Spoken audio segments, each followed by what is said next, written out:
Hey, this is Evan Longoria of your San Francisco Giants, and you're listening to TortureCast. You're listening to a podcast by and for fans of the San Francisco Giants. Let's go, Giants! With hosts Willie Dills, Chad King, Ben Lee, and Eric Nathanson. Dedicated to the greatest team in Major League Baseball, the San Francisco Giants. This is TortureCast. Standing on time, not gonna stop. We came to play, ain't slowing down. Falling on, we're here to stay, and we're stopping on whatever's in our way. I'm feeling like a Giant tonight. It's Monday, March 26, 2018, and this is episode 136 of the TortureCast, the podcast by and for fans of the San Francisco Giants. And guess what, everybody? It's our season preview. We do this every year. A little bit before the beginning of the season. Of course, the Giants launch with game number 1 this Thursday. They're playing the A's tonight in the Bay Bridge Series. But joining us tonight, we got a little bit of a reunion. Back from Austin, Texas, Willie Dills. Willie, what's up, man? Not much. Doing a little streaming, a little Hearthstoning, but got to come in and do the season preview with you guys because I'm actually very excited for this season for a few reasons. Not because I think the Giants are going to be world beaters this year, but because there's some players that I'm just going to enjoy watching play baseball, and that's enough for me right now. I think my expectations of even year bullshit have been tempered pretty heavily by 2016, and I don't know, like it's just gonna be a fun season, like I would just what I would like to see is I'd like to see them beat on the Dodgers a lot, which would be great, but ultimately I think we're gonna have to rely on the Astros to probably do that again, so maybe we'll have some fun during some of those Houston series. Yeah, exactly. And also joining us from his pecan farm in Georgia, Eric Nathanson. What's up, dude? Oh, it's not my pecan farm, but one day. Yeah, but one day. You got to start small. Yeah, well, I'm just a nut on the pecan farm right now, so maybe one day I can just take over the whole thing. Well, you are a nut for your season prediction in terms of number of wins. So we'll get to that in a bit. Yeah, you're good. I think, yeah. I can't. I want to see like people's reactions when they hear this episode. I'm excited for that. I've been Willie. You're positive, man. I'm positive too. I'm usually the overly positive one. So that's I guess being away from San Francisco and watching from afar, like I don't have the echo chamber I used to have. Where the voice of reason has creeped in for you. Now, okay, but I will say when it comes to positivity, I do have one thing going for me that I don't think anybody can top, and that's that I have a bet going with my buddy Ty, who lives out here, who's an Astros fan. And was just he was just so happy last season, and I was happy for him. And we jumped and hugged and everything. It was great. But I have a bet with him that not only will the Warriors win the NBA championship this season, the Giants are going to win the World Series. And the 49ers are going to win the Super Bowl. I got a trifecta going. Well, wait a second. Okay, so does he win if not one of those things? Or we're just betting. Essentially, we're betting team to team on each thing. But I've been making this joke that that's going to happen for sure. Like I keep telling him, like, oh no, you don't understand, dude. Like 100%, this is happening. And he was like, all right. It's like I have to shut you down because this is ridiculous. He's like, that's not going to happen. So he's taking all the Houston teams, essentially even money against all my San Francisco teams. Willie, I hate to break it to you, but you're totally screwed because the last 2 times that Loyola went deep in the NCAA tournament, 1963 they won. Oh shit! Okay, here we go. And 1985 they made it to the Sweet 16. In those years, the Bears won the NFL championship. Oh wow! Okay, so it's a Chicago Bears all the way then. Okay. Right. So you're totally on your 49ers side of it, but I think you're good on the other two. Yeah, but do the Bears have Jimmy Garoppolo, the football god who never loses football games ever? Well, I don't think they do. We've got Mitchell Trubisky. I mean, he's going to be throwing the ball out.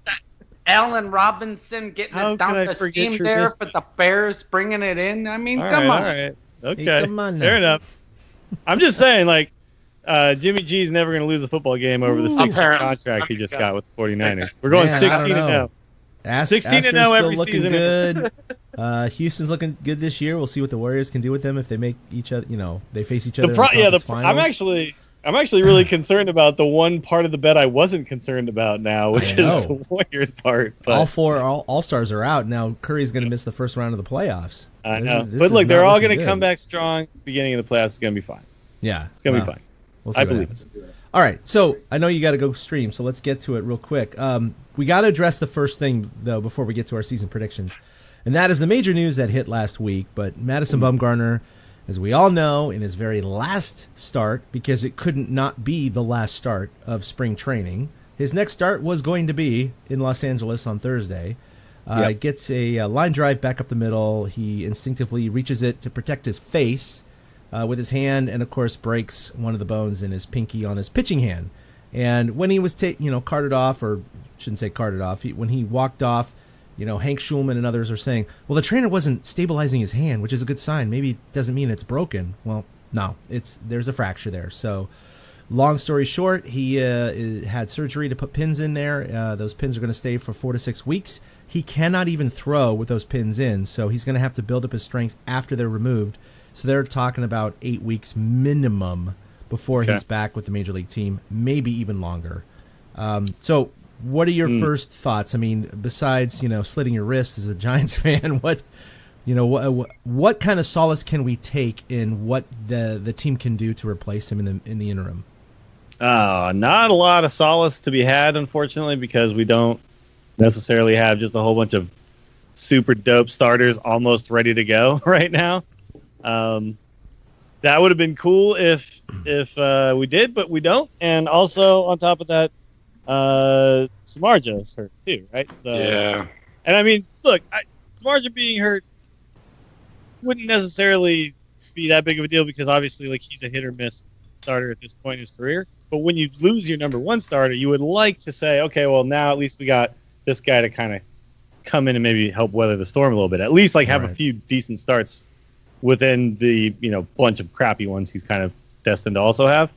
So now, I mean, it's basically like Cueto Carius for 8 weeks. Well, I mean, the young guys are going to have to step up. I mean, it can't be Cueto. This rotating door of Block, Holland, Stratton, Beatty, maybe Suarez, they're going to have to do it. Yeah, and we're going to rely pretty heavily probably on the bullpen because Cueto is basically the only guy who's going to be at all close to what you could consider a horse too, right? Most of the other guys are probably going to be 5-inning type guys. So I think Stratton's going to be the guy to come out and surprise people. I think Stratton's going to turn into a similar to Matt Cain type pitcher.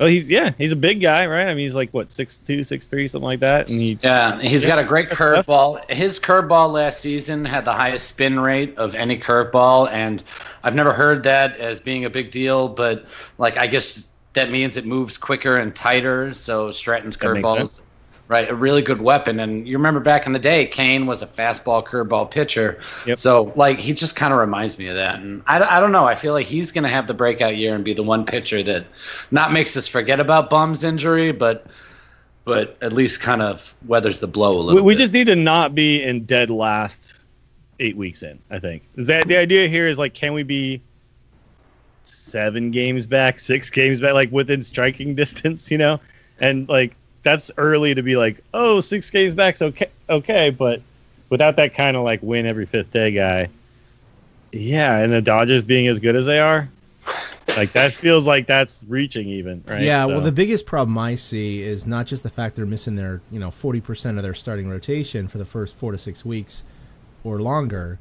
It's the fact that they play the Dodgers 10 times out of the first 29 games. During that period, yeah. I mean, that's insane. I mean, you only play each other 19 times in the regular season, and they're getting away with more than half of that in their first month. And so the Shark and Bumgarner are going to be gone for all of that period of time. And but obviously, conversely, they're going to be facing Kershaw for 3 of those 10, and so maybe even 4. So there's a rough road ahead, and if they get if they lose, let's say 8 out of those 10, I mean hopefully not, but if they lose 7 or 8 of those 10, that's going to put them behind the 8 ball right at the beginning of the season. I actually think even more than the pitching though, it's really going to be on our lineup to come together to make this They have to make it less up. painful. Yeah, Bingo. like this could be a lot less painful if Brandon Belt and Crawford both have comeback seasons, if Austin Jackson can be pretty decent, and if McCutchen and Longoria can, like, I think McCutchen is dialed in to have a good year. Longoria, I think, is like the wild card on that in that aspect. Last year he was kind of a middling player, but obviously we know he's got the talent to do it. He's just not a spring chicken anymore. So if those guys, if like the lineup, I mean, but it seems like we have more like decent pieces up and down the lineup this season, right? So it's not gonna like all be on Buster Posey, right? It's not gonna all be on Brandon Belt, and that I think is the key here. The lineup is so much deeper and longer than it's been in the last few years. Like every year we're talking and screaming about depth, and they finally have depth. Yeah, you know, they're not starting Gorkys Hernandez for a bunch of games. They're not starting, you know, like I can't think of Jae-Gung Wong, you know, those kind of guys. They're going to have the length in the lineup. I predict Belt, Longo, and Kutch. I think they're all going to have over 20 home runs this year. All right. Now, I haven't really been keeping up exactly on the outfield situation, but is it McCutchen in right, Hunter Pence in left? Is that the idea? Yes. Okay. Yes. Yep. I like that a lot better, too, because I think Hunter Pence obviously has lost a little bit of a step, and he's another guy. It's like, if we can take the pressure off of him, I think he suddenly is, you know, because we kind of expect him to be Hunter Pence when we signed him, right? And he's just not that anymore. So now we don't need him to be that, right? This is the 5th year of his deal. So it's the final year of his deal. He's playing for a contract, and I think he knows he's kind of a role player after this year. Yeah. Apparently this offseason he changed his swing, and then about halfway through spring training he was like 2 for 25, and he was like, screw this, and he went back to his old way, and he started hitting the crap out of the ball. All right. So it's possible Pence is going to have flashes, but, you know, he's past his prime. But I love me some Hunter Pence, and I would love to see him come back as, like, I kind of want him to just finish his career here. It's like, even if it's like 4th outfielder status, right? Because I think he'd do it too. Oh, I think he would absolutely do it. Yeah, I do know he's opening that Gamer Cafe in Houston, but the Astros aren't going to be looking for a 4th outfielder anytime soon. No, so. I don't think so. Yeah, They're pretty so that deep doesn't out quite there in make Houston. sense. Although he might do like a thing where he goes back for like his last season just because that's where he was like made, right? And he is a Texan. And I know my buddy Ty, who is a huge Astros fan, still talks about Hunter Pence and how sad he was when he left to go to the Phillies. Like wow. That's a guy they still just like can't get over, right? Losing that guy. Isn't that crazy? I mean, look, he's a great guy. Who wants to lose Hunter Pence, right? No, we just want Hunter Pence from a few years ago. That's all. But yeah, well, yeah. You know, but Father Time has caught up with him. You know, he's Yeah. had some flashes of brilliance in the spring training, but you know that happens with all of them. So, you know, look, they moved him to left field. He's going to be hitting further down in the lineup, and so he's going to be used the way he should be used. And hopefully, he's not going to have extended periods of injuries. Which, you know, for most of his career, he was an Iron Man, but he's not that anymore. No, yeah, he's like a seven hitter now, right? For us, like I'm looking at it, I'm just like, yeah, he doesn't fit in the 5th spot at all with the rest of these guys. No, like, especially with the new acquisitions. No, he's been relegated to that deeper in the lineup kind of thing. Well, if they're facing a right-hander pitcher, Bochy has favored going Panik, Belt, I believe Kutch, Posey, Longoria. that makes sense. Right, and then Crawford to get another lefty back in there, and then Pence, I think. Yeah, and then you go Pence, then what, like He's 7 at that point. so is Austin Jackson our 8? Yeah, well, him or Steven Duggar. It depends. Okay, if all Duggar right, makes the makes team. sense. Makes sense to me. I could take that lineup. Yeah, if they're facing a left-hander, though, Austin Jackson will be leading off most They'll be likely. leading off probably. Yeah. Right, and then Panik will bat second, and I don't know what the hell they're going to do after that yet. I don't know where they're going to keep Longo, Kutch, and Posey at that point. Well, then it kind of falls apart. You probably try to swap back and forth as much as possible for like the late game bullpen situations, and just kind of admit that you don't have the greatest lineup against lefties, right? So. Yeah, and if the Giants carry 13 to start the season, I mean, it makes sense because, you know, Shark has pitched, I think, 5 consecutive innings. He's the only other pitcher besides Max Scherzer that has pitched 5 consecutive seasons of 200 innings or more. Wow. He's eaten a ton of innings for the Giants, and he's hit or miss, like you said, Willie, at the beginning of the podcast. But he is valuable in a lot of regard, and one of them is saving the bullpen. Even if he's given up 8 runs, at least he can just stay out there and mop up, right? A couple extra innings to save arms. Yeah, like it. But yeah, with him out and Bum, who again also is a horse as well, he pitches close to 200 every season before last year. Yeah, that's going to put a lot more pressure because you have some of these younger guys that are only going to be able to go 4 or 5 or 6 max, and so the bullpen's going to be taxed. So I think they are going to need to add that 13th guy. Yeah, so I think the Giants can be not dead last in home runs and stuff and all that like they were last year. I think they can weather this storm, but yeah, we're going to need to be within striking range, and then it's going to be fighting for a wild card spot, I think, come playoff time, if anything. If they can hang around 500 for 2 months, they can do anything. So real quick before I have to go, I think. Yeah. So absolutely. let's do the season preview. So we do these predictions in terms of the number of wins the Giants are going to get every year, and I gotta admit, I'd been nailing it until last year for like 4 years in a row.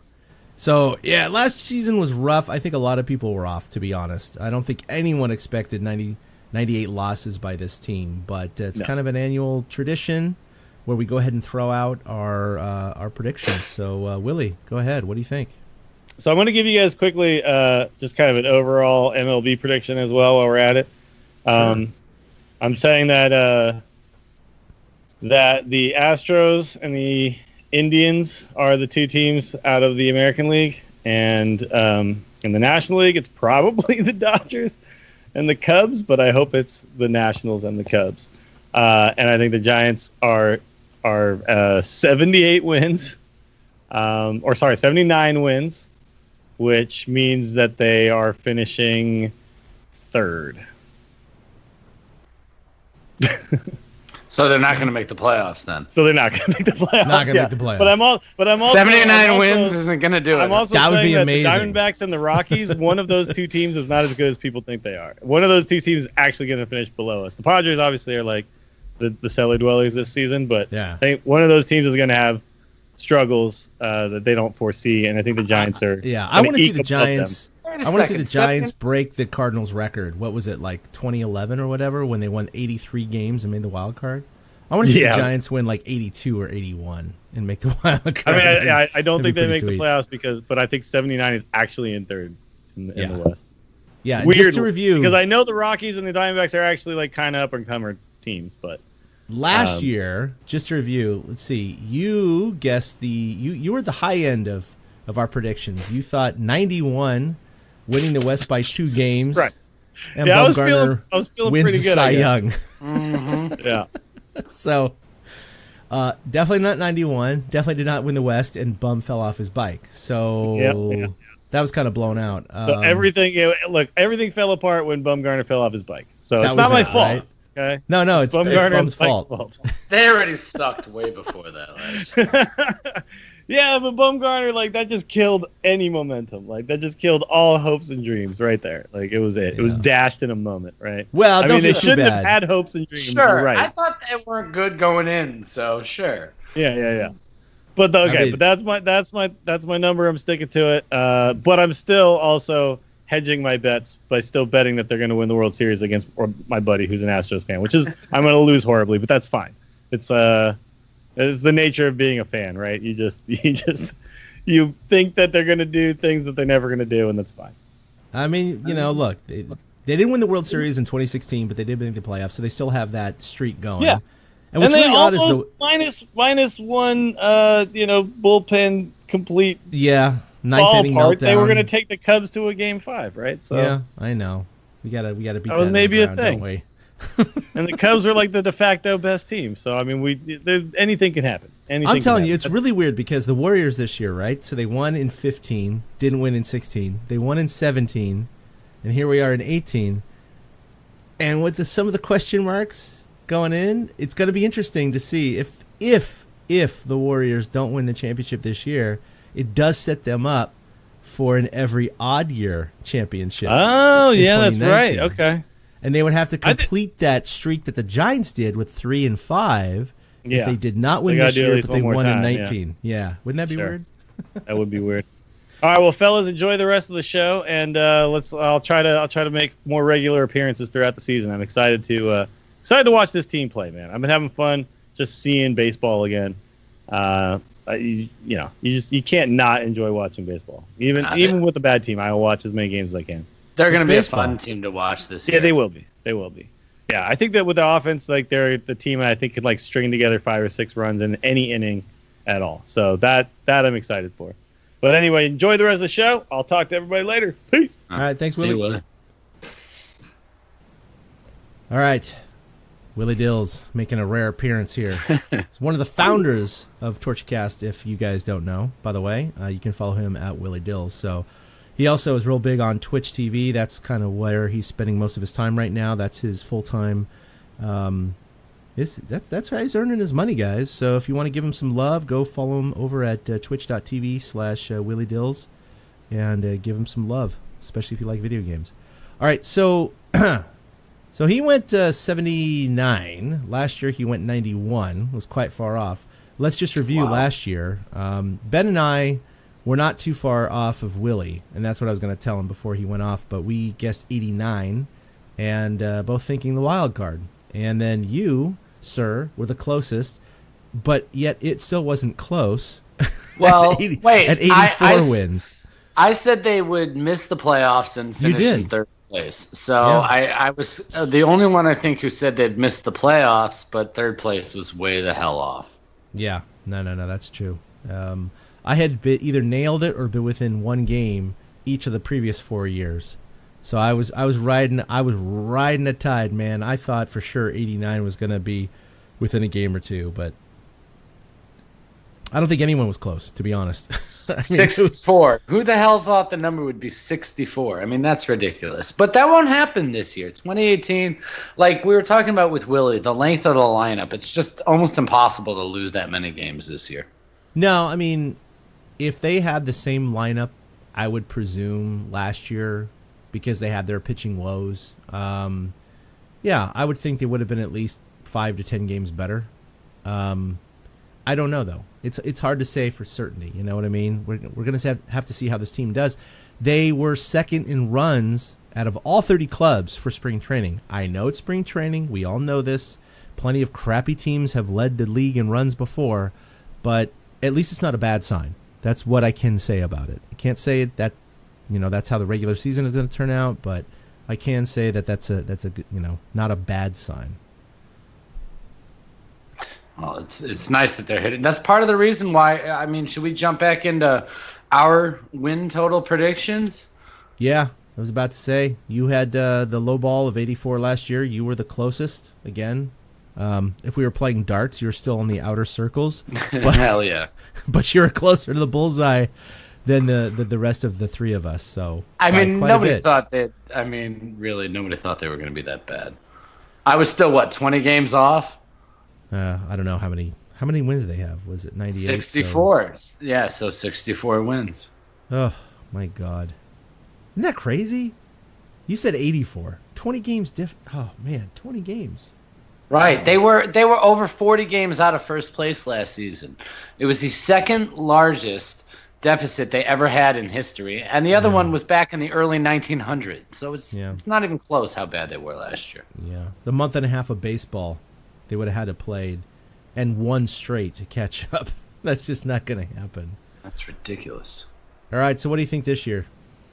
This year, it's funny. Okay, so this is not a typo, right? I'm just saying. Yeah, I swear to God, this is not a typo.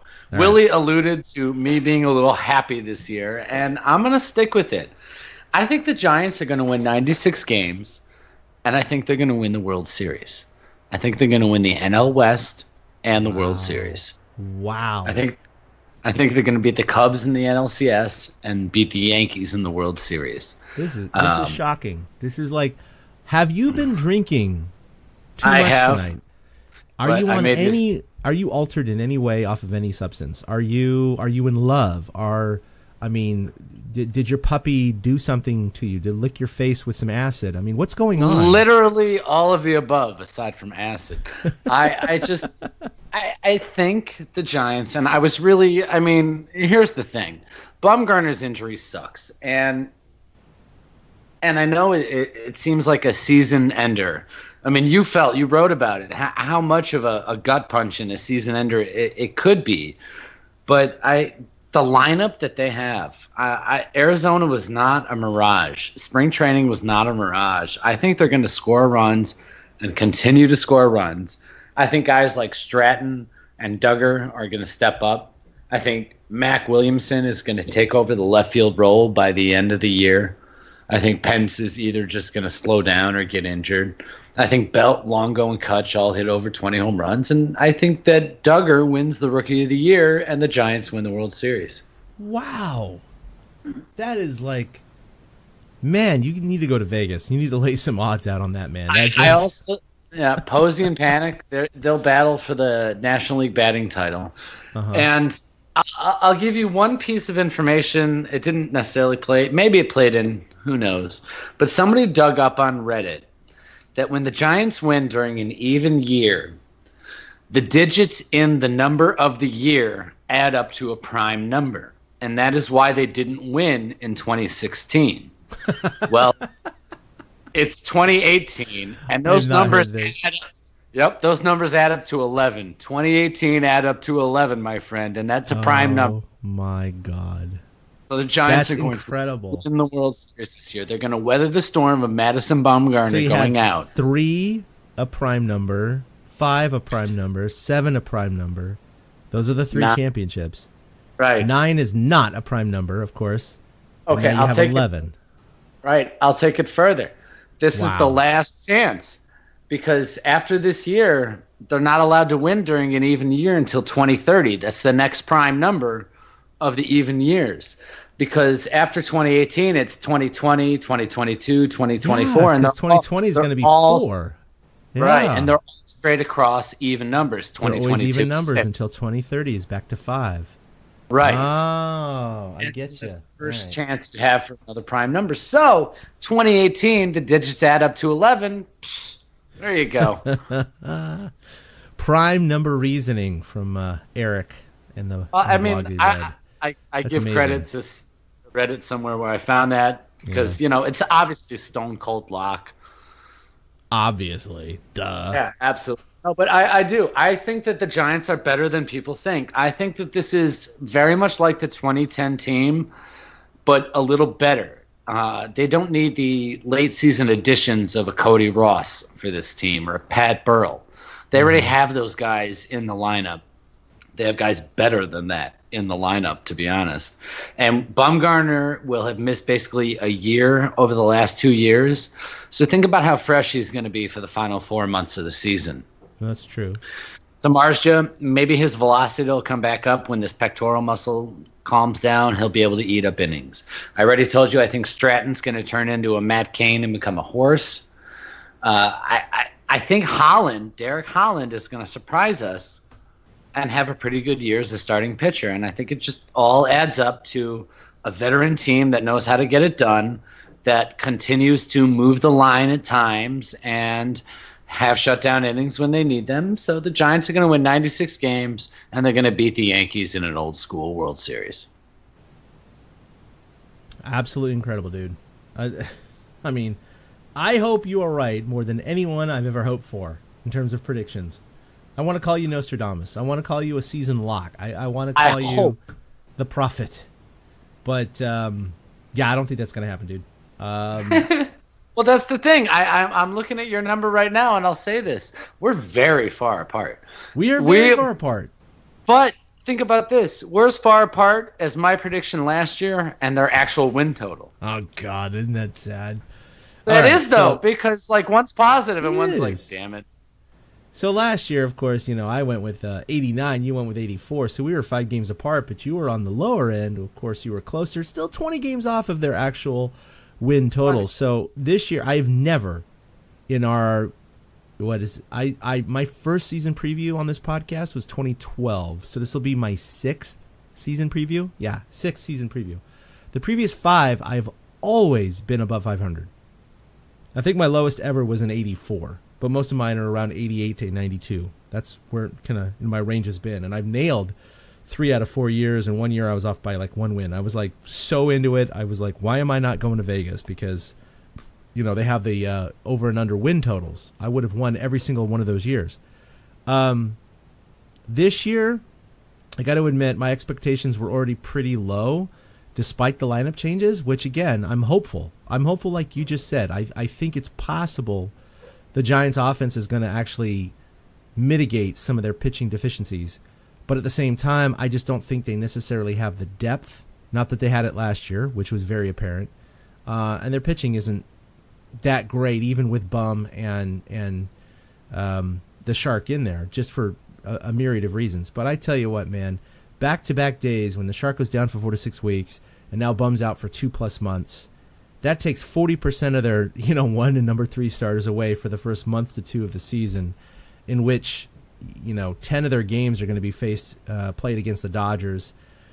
That's a tough proposition to be in, because even though I never thought the Giants could win the West this year, even with those 2 guys back in the lineup, that's just going to push them that much further down in the West. And they play the West primarily in the first part of the season. So the Giants, the key to their success, and we talked about this, you mentioned it before, they have to play well. And I mean well is 500, by the way, the first month of the season, 6 weeks of the season. They have to. It's primarily interdivision, and it's primarily against the Dodgers. And if they get too far behind the 8 ball, then you're faced with the aspect of or the prospect of being 6, 7, 8, 9 games back, trying to make that up. Even with Bum and Shark back, that's a really tall order, man. I'm sorry, but it's possible, but I don't think it's going to happen, and I think it's going to burn out the team. So I think originally I was floating around the low 80s. I was thinking they could be a 500 team this year with those guys in. Without them, I think that easily knocks off 3 or 4 or maybe even 5 wins. I really do. Just because that's how many starts. Bum's going to miss, about 8 starts, maybe 10 if it goes long. If the Giants could be 500 with a AAA pitcher, Bum probably would be 7 or 8 wins. So that's 2 or 3 wins right there. Shark is probably another 2 wins there. So yeah, I think 5 wins is kind of a safe assumption that they're going to lose in that initial stretch, and barring other injuries and what have you. So I'm going with my lowest season prediction ever. I'm thinking 76. 76. And I know that's below 500. That's 76 and 86. That's 10 games under 500 for the year. But, I mean, guys, last year they won 64.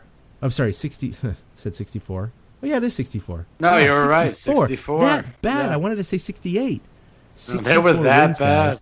So when I say 76, that's still 12 games. 12. Not 2, not 4. That's 12 games better than they did last year. 12. Okay? I mean, I don't think it's a huge stretch to think that's saying this team is 12 games better than last year. That's an improvement. And that's what's freaky about it, is that's just, a couple games a month, but it's still an improvement. I hope I'm wrong. That's all I have to say about that. Well, it's frustrating, but I wouldn't be shocked to see this team prove me wrong, only because of what you mentioned earlier, like the 2010 team. No one saw that thing coming out of thin air. No way. Oh, I wish I had a podcast at that time, because I swear to you, during spring training that year, for the first time in my life, I said out loud, I said the Giants are going to win the World Series this year. Wow. There was just something about that team. There's just a feeling about a team. And like, I felt that this year. And the Bumgarner injury was the gut punch that like kind of takes it out of you. And I get it. But I personally, I think that they're going to rally from that at some point. But like, yeah, it's a different, I don't know, 2010, sorry. I really do. I've always wished that. I said that to my father. You know what I mean? I was like, they're going to win it this year. You watch. He's like, nah, whatever. We'll see. And then Timmy went out and he like blanked the Astros opening day and it was over. Yeah. No, they were. Look, I don't know if it's baseball karma or what. I don't know if they traded their soul to get those 3 World Series rings, but I tell you, man, it's just been, since 2014, it's been a hard road. I mean, yeah, they made the playoffs in 2016, but that was after an atrocious second half, and that was after blowing Game 4 in the manner that they did with the 3-run lead in the 9th inning. And then, of course, 2017, it led into Bum's injury and the 98 loss season, and now it's leading into 2018. And to be honest, everything looked rosy, man. Everybody was happy, go lucky. We talked about it on our last podcast when I went to Media Day. Everybody was legitimately in a good mood. Everybody was like, 98 losses? Right. I don't even remember that. That's not even the same team. I don't care.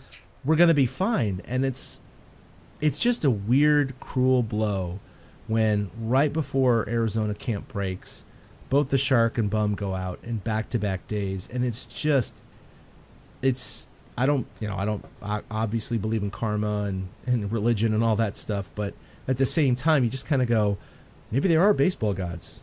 Maybe they're the only deities in the universe, and they're just really cruel sometimes. And it just seems like just when the Giants were getting up off the floor, dusting themselves off and getting ready for the fight, they get knocked down again. And it's not a death blow, but, man, it's hard. It's hard. But look, the Giants last year, they started really, really cold, even with Bumgarner, right? Because he didn't go down until May.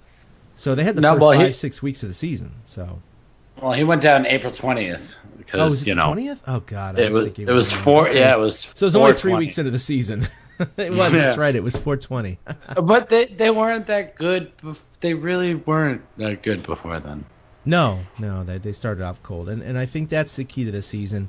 If they, talking to guys like Brandon Belt and Crawford and reading a lot of stories.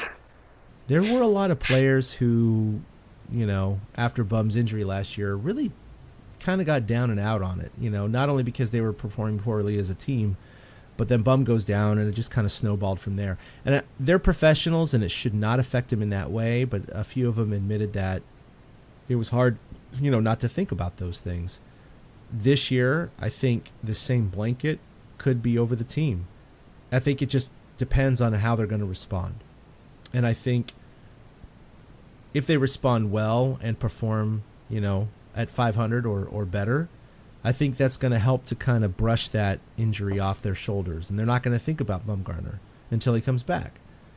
But if they start the season, 5-15 or 10-18 or, something pretty bad, I think it's going to get in their craw and they're going to think about it. And it's just going to snowball from there.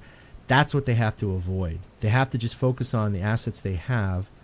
I mean, look, Bumgarner doesn't pitch, but every one, game out of 5. So he's not there to save you in games 2, 3, 4, and 5. And Shark, good pitcher, eats innings, but 1 out of 3 starts are stinkers. So same thing. It's like plenty of his pitches or his starts, the Giants are down 6-1 by the third or fourth inning. So, you just got to kind of shake those off and say, hey, look, the offense is not controlled by the pitching.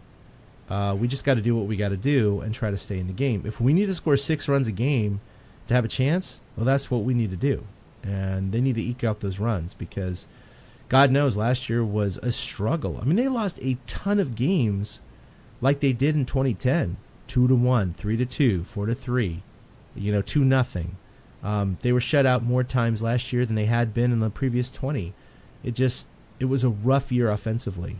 And I do think that, and I do think if they had this year's lineup last year and given the spring performance, I think they would have won a lot more games last year. So let's just hope that that's what happens this year. Even if their pitching gives up 4, 5, 6 runs, hopefully their offense keeps them in the game and they can, win by a run or 2 or push to extra innings and eke out a W or 2 during this 6 to 8 week absence of both pitchers. So, but 76, it's rough, I know, but completely overshot last year. All of us did. I hope 76 is undershooting by a ton, but even if the Giants win 81 or 83, it's not terribly off. But I don't think they're going to win the playoffs this year. I mean, Dodgers have won it 4 years in a row. The West, that is. 5. 5, sorry. Thank you. 5 years in a row. Of course, they don't do well in the playoffs. That's fine, but that's irrelevant for this discussion. We're not talking about World Series. We're talking about playoffs. You talking about playoffs? I do agree with you. I think Arizona and Colorado were flashes in the pan. I wouldn't be surprised if one of them is contending this year, but certainly not both, and certainly not San Diego. So I do think there's that to the Giants' benefit. But still, NL West looks overall pretty strong. Wild card, aside from the Cardinals in 2011 or whatever it was when they won 83 games and won the wild card, you typically need 86 minimum, if not 88, 89 wins. So playoffs are going to be tough. They're going to be tough. But if they can get there, it's just going to cement the even year dynasty. Well, I mean, it's funny because out of all this, we really don't know what the Giants have. I really, truly think that it's going to take a month for us to see what kind of an offense, what kind of a bullpen, how Bochy uses Sandoval and Tomlinson, and if he platoons Duggar and Jackson. You know, I think it's going to take about a month for the Giants to really catch their stride as to understand what they're going to be. So I don't think they're going to really start off that well. I wouldn't be shocked if they're 14-18 after 20. What is that? My math sucks at the moment. 32 games. Yeah, 32 games. You know, I wouldn't be too shocked if that happens. And then they start to put it together before, you know, the Bumgarner comes back and maybe Samardzija hits his stride and maybe all those things. But I think we are, like, for as much as we saw in spring, I think that there's more question marks heading into this Giants season than any season I can remember over the last 7-8 years. So many questions. I mean, could you have imagined seeing what looks like is going to be the opening day roster in a couple of days? If we saw that a year ago, we would have thought, what universe is that from? That's got to be a parallel universe. There's no way that's our universe. There's just no way we would have thought we would have seen some of these players. It's crazy. It's crazy to think. And I think we need to talk about that next. So the 25-man roster is not set. I think you mentioned it's going to be set after tonight. We'll find out tomorrow. They're carrying 31 right now. They got to trim it down to 25. So you had some predictions on what's going to happen. Why don't you share your thoughts? Well, I think Duggar makes the team. And not only do I think Duggar makes the team, this plays back into my wins prediction. I think he wins the Rookie of the Year. I think Duggar makes the team, and the outfield has Duggar and Blanco. And the starting rotation right now, we have Block, Cueto, Holland, and Stratton. And they don't need to use a fifth starter until April 10th. And I think Tyler Beatty ends up getting slotted in that role. And then in the infield, Kelby Tomlinson, Pablo are there. And the bullpen is what? We had Melanson as the closer. Guerin, Strickland, Osich, Watson. That's 5. Mm-hmm. So we've been talking about the outskirts. Okert is still playing for a part. Julian Fernandez is another guy. He's the Rule 5 guy that the Giants got from the Rockies. I think they keep him on the roster. I think that the Giants' mentality right now is that they have to stockpile pitching because they've lost Samardzija and Bumgarner. Samardzija, you said it, over 200 innings for what, 5 straight years? That's ridiculous. Yeah. So I think they end up keeping Fernandez, and they have to also balance out the lefty-righty because Osich, Okert, and Watson are already there on the left-handed side. Yeah, and we got, guys like Will Smith. He'll be coming back on May 1st. So, yeah, they got some options here. But Julian Fernandez, that's definitely a wild card. I mean, the guy throws almost 100 miles an hour, but, early in the spring he was just lit up. He's been better since. Yeah. But he has no idea where the ball's going, is what I was No, and say. that's the biggest thing is that his control. And I know he's a Rule 5 draft pick, so if he's not put on the 25-man roster, that boom, he's a free agent. So they would lose him. Sam Dyson's another guy. He came into the fold last year late, kind of a reclamation project after his Texas stint, and performed really, really well. He had some hiccups, but overall, I think he was great. He certainly earned probably a spot on this team this year, given his performance last year. But like I said earlier in the podcast, they're not going to get a lot of deep innings from these guys. It's just not going to happen. And so the bullpen's going to be called on quite frequently in this first month. And I wouldn't be surprised if, a couple weeks in the season, Bochy is talking to the media about how gassed the bullpen is. I just think it's a real distinct possibility. And the way he manages the bullpen too, he doesn't generally let games get out of hand. He will make switches when he knows things are going south, and he'll make 3 or 4 switches within an inning. So you look for Bochy to be like lefty righty in the 6th and 7th inning, and just try to ride out the last couple of pitches for the rest of the game. So it's going to be rough, but the offense is the key. Hopefully they can pad leads where starters like Stratton and others can stay in for maybe an extra inning or two past maybe where they would have if it was a closer game. Those things are possible. So I again, I'm not saying this team can't make the playoffs. I think they can. Do I think they will? No. But I think in order to do it, they have to have so many things go right for them. And they're already starting the season with so many things going wrong for them. And that's the hard part, is that, you needed to kind of start off with that perfect balance sheet. And it's already in the red. So they're already digging out from under a hole.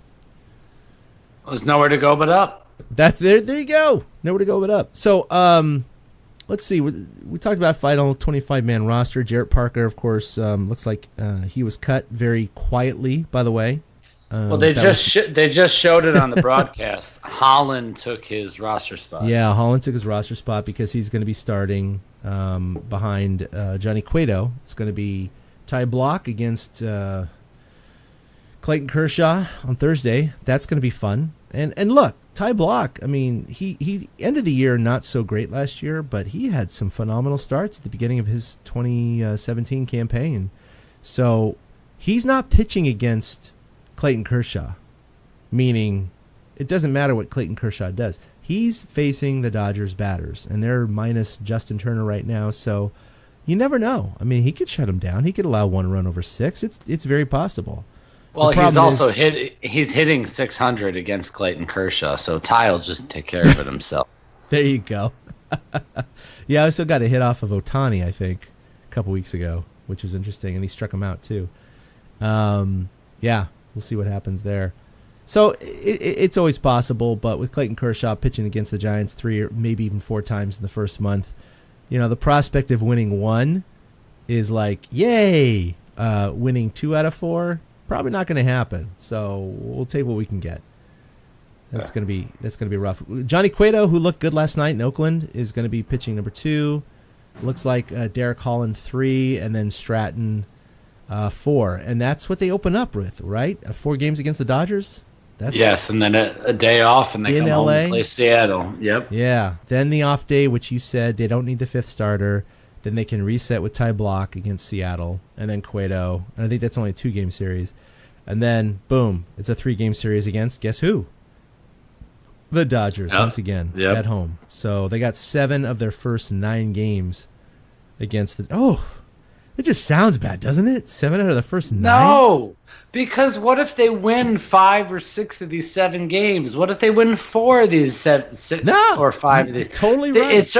It's already a jump ahead in the division. Like that's if that happens, that's what I then everybody's going to be singing their praises. I mean, and it could happen. Right. I mean, weirder things have happened. I mean, the Tampa Bay Rays have swept the Boston Red Sox before. I mean, it can happen. I'm just saying that. On paper it doesn't look great, but hey, 7 games, you're shooting for at least 3 wins, right? That's your minimum. You cannot lose 5 because you just put yourself in a 3-game hole in 7 games. You just can't do that. You got to win 3 out of those 7, and that's only a 1-game deficit. And that won't be that bad. 4 games or anything above that is gravy. It's great because then you've gained games on the Dodgers, but yeah, it's his first month of the season is going to be rough, and that's going to be the gut check for the Giants. Other news, Dusty Baker was announced today. He's rejoining the Giants as a special advisor. This is interesting. So what does a special advisor do, Eric? He answers Yeah, I do. He answers the phone. I mean, I know what he does. He's going to report to CEO Larry Baer and, of course, Brian Sabian. So if what does Bear or Sabian or Evans's phone number comes on his screen, Dusty answers and says, "Yeah, this is what I've seen," and then they're done. I mean, right? I don't know if Dusty's going to be out watching minor league games. I mean, who the hell knows?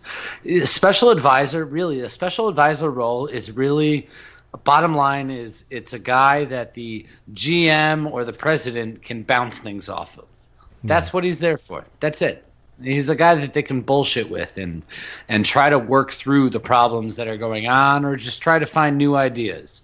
You know, it's so now if Larry Bear wants to call Dusty after a game, he can, because Dusty's on the payroll.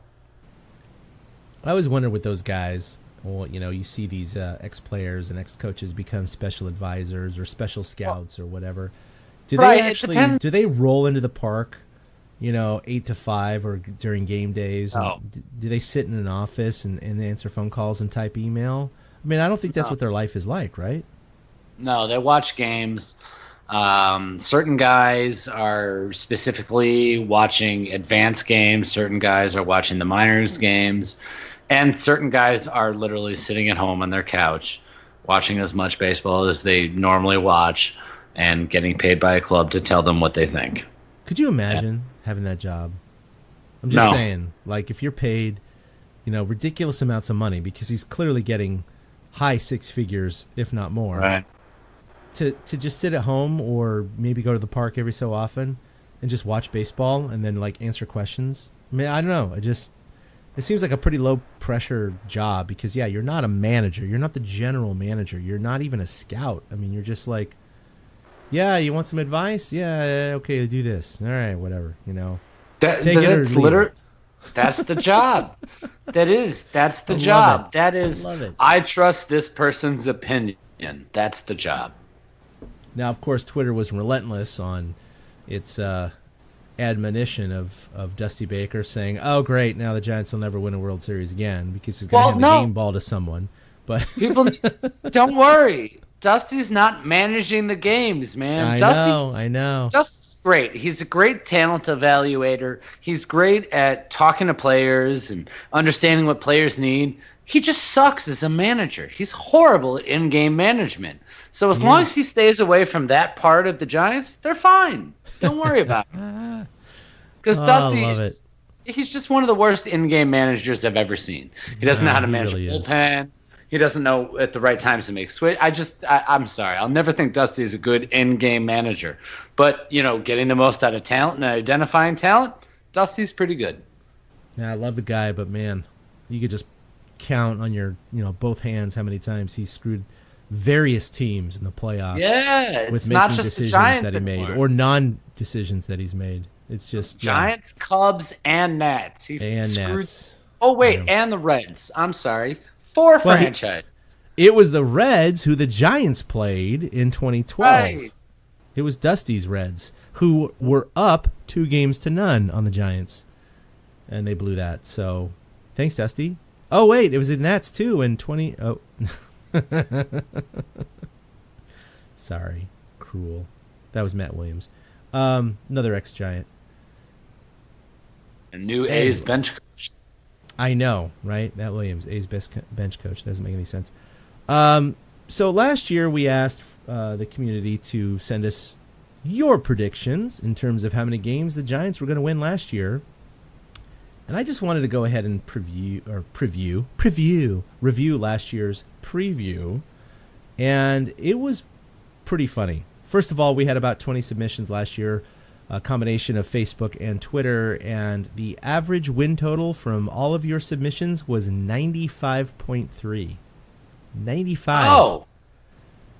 That's like me this year. So, you know, makes sense. So there you go. You're just right there with Eric. So the highest number we had was 112, but we also had 111, and 110 wins.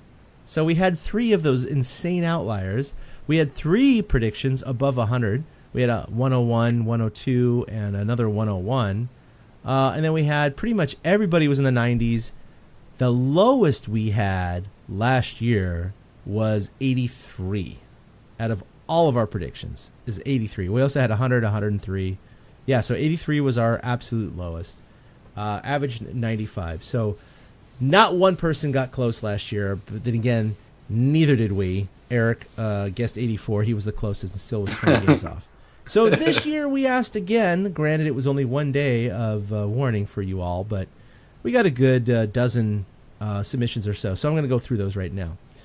All right. So I promised you I would read them. So at @BlueJays_Giants, and you know this guy, right, Eric?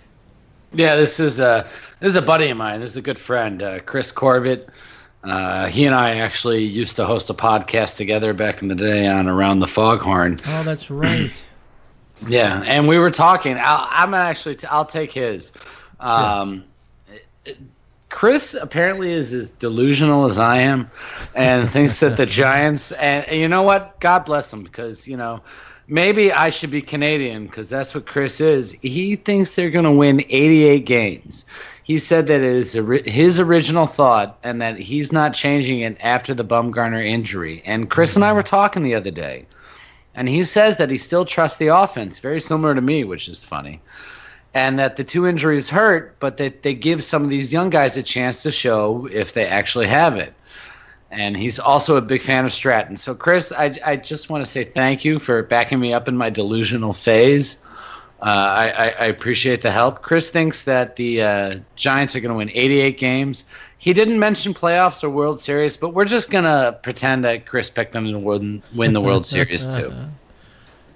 I'll let him know later. Yeah, that's still 8 games less than you, dude. Just saying. Yeah, I know, but I'll text him later and let him know he picked them to win the World Series. So good job, Blue Jays, Giants, Chris. I totally appreciate that. All right, Michael McKay on Facebook.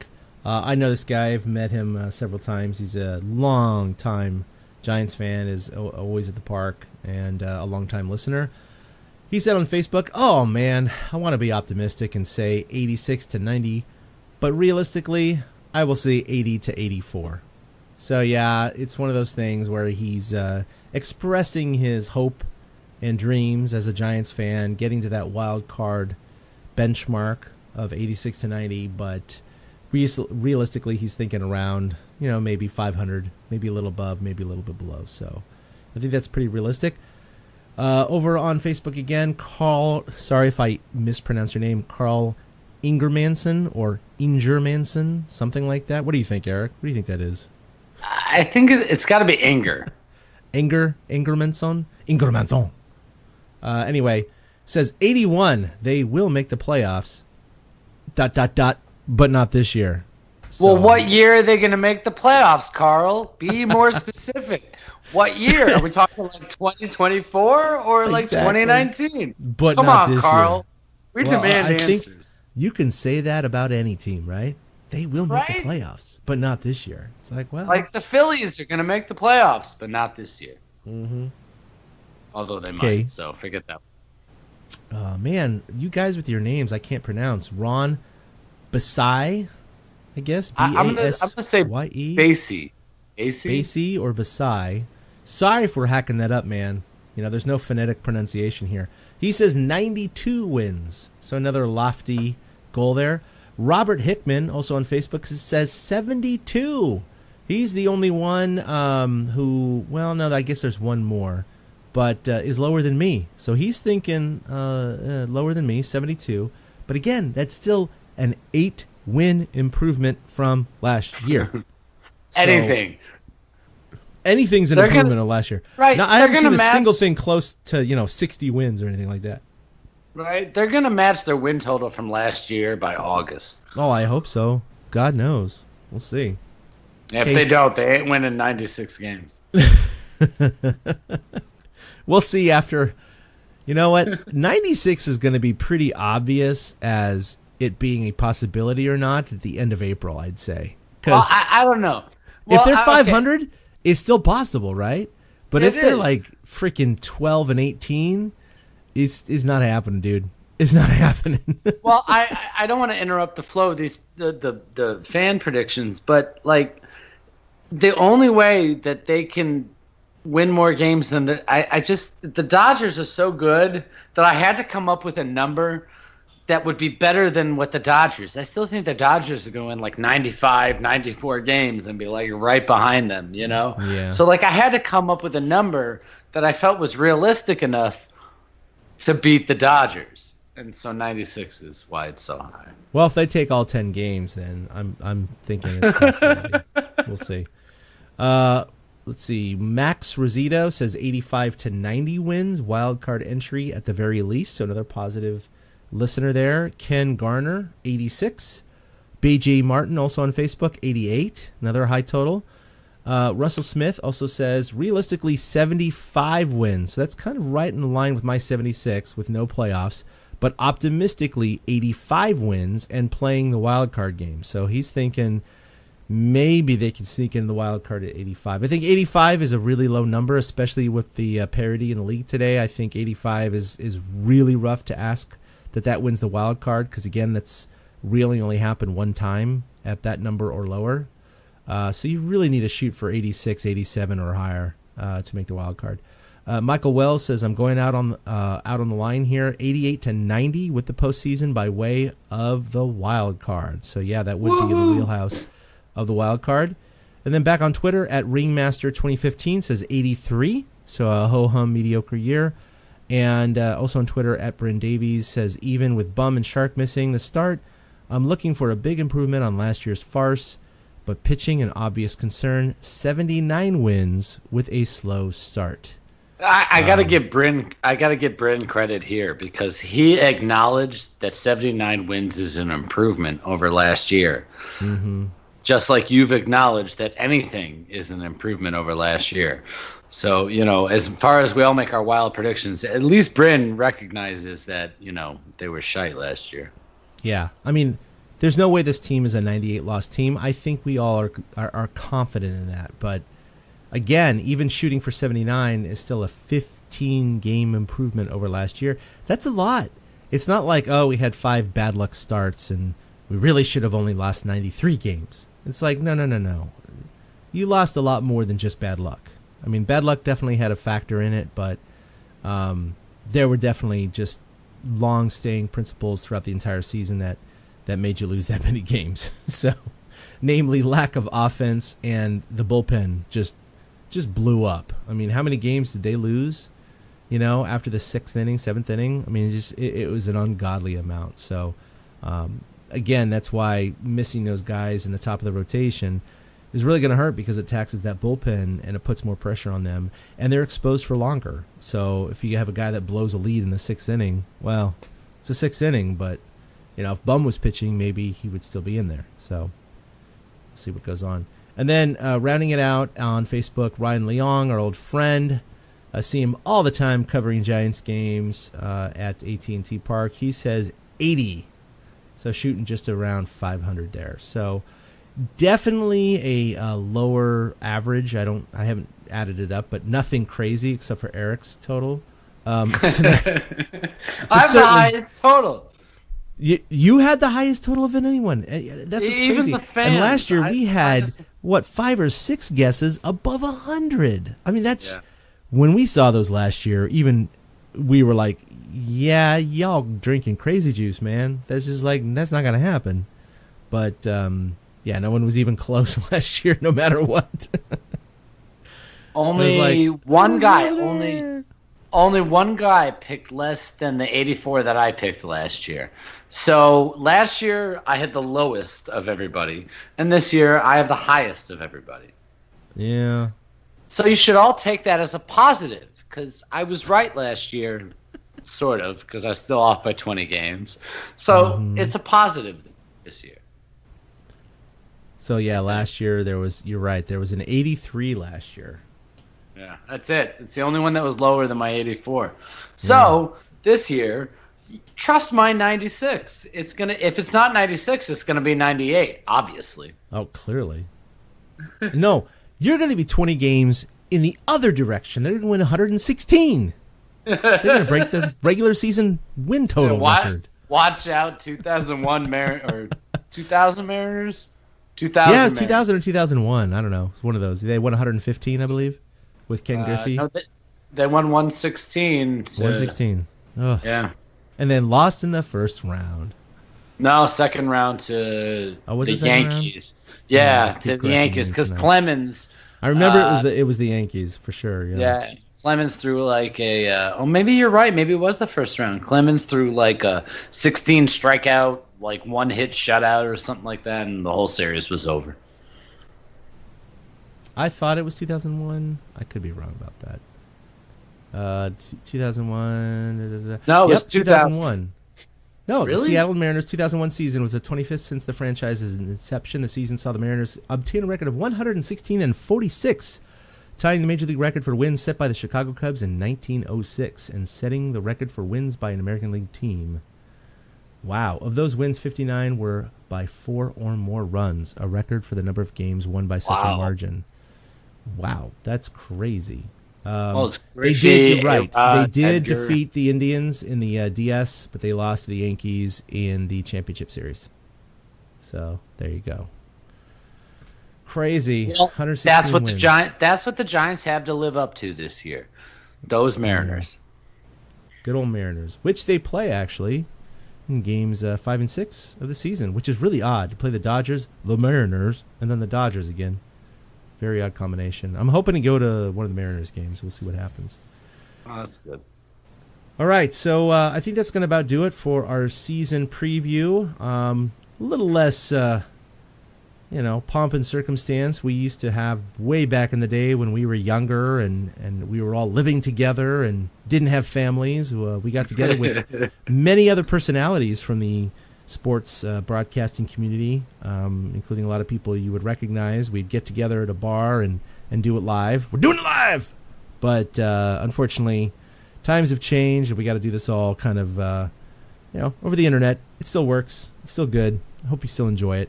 But yeah, Eric, you'd been writing away. We got a lot of blogs and entries coming up in our next few weeks. And I think as the season rolls along here, me and Eric are very, very committed to bringing you TorchCast episodes every week. We really want to do this for the entire season. Certainly there are going to be hiccups when we're sick or we're traveling or other things happen, but we're going to try and give you some TorchCast baseball nuggets every Monday night or so is what we're going to shoot for. But again, things will vary when they do. But yeah, you got anything else to pimp or sell, Eric? Yeah, we did the audio season preview tonight. I'll do a written season preview over the next couple days as the 25-man roster comes out, profiling the rotation, the lineup, the bench guys, the bullpen, things like that. There'll be about 2-3 things coming out the next 2 days, all before the first pitch on Thursday. That's awesome. And just as a reminder, I got my start on TorchCast. I was doing a lot of little podcast things, and I was listening to Willie and Ben and Mike back in the day, and I was sending in audio segments that they liked, and eventually I was asked to be a co-host. And I'm just encouraging you guys, if you're out there and you have some audio equipment and you have some nuggets of information you want to share with us, being statistical anomalies, funny stories, little audio jingles, whatever you want. We're welcome to incorporating those into the podcast. So you can record those, send them in MP3 format to chad@torchcast.com or torchcast@gmail.com. And if we get them, and if they're not completely horrid, we're going to include them into the podcast. We'd love it, man. We'd love to include those kinds of things. We definitely want to hear from the community. Same with Twitter and Facebook. Send us in your feelings, your thoughts, your prayers, your emotions. Don't send us any tears of blood. We don't really want those. We'll reject them out of sight, out of mind.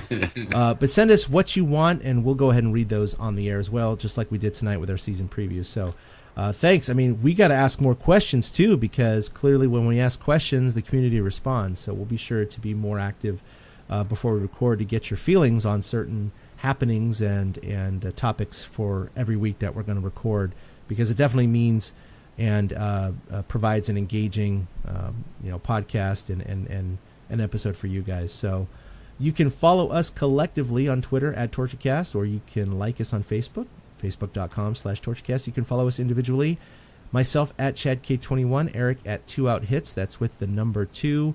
You heard Willie earlier tonight. You can follow him @WillieDills and Ben @FriedDuck. So for Eric and Willie, which we're both here tonight, hopefully Willie will be joining us for many more episodes this season. This is Chad signing off for episode 136, and we will see you in 137, and hopefully the Giants have won at least one game by then. See you next time. Boom.